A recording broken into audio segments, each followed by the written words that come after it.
বাংলার বাহিরে অনেকটা, এরপরে বাংলাদেশেও দুই একজন হলেও সেটা আমাদের এলাকায় কখনো এরকম শোনা কি যায় নাই, পিরোজপুরে আসে নাই।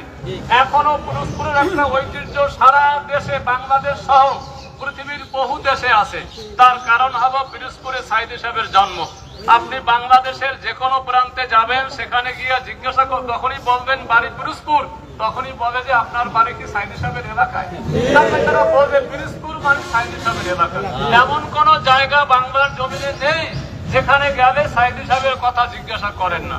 দ্বিতীয়ত, অপরদিকে আমাদের গর্ব হবে এই পিরোজপুরে হলো সারসিনা মাদ্রাসার প্রতিষ্ঠিত 100 বছরের উপরে।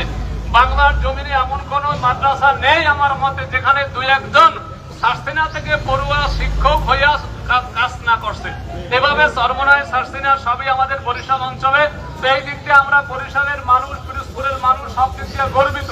কিন্তু দুর্ভাগ্য হলো দুই একটা কুলাঙ্কার হঠাৎ করে জেগে উঠে, তার কারণে আমাদের সমাজে বঞ্চিত হতে হয়।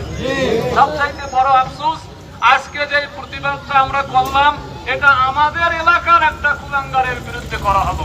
আমরা প্রতিবাদী করি না, আমরা জানাইতে চাই, আপনাদের মাধ্যমে সকলকে সোচ্চার থাকতে চাই, কখনো জানো এই প্রতিবাদটা এত জোরালো হবে এবং এর বিরুদ্ধে এত একটা আমরা অ্যাকশনে যাওয়ার প্রয়োজন যেন এই নাস্তিক এই ধানিসভায় স্থান কখনো না পায়।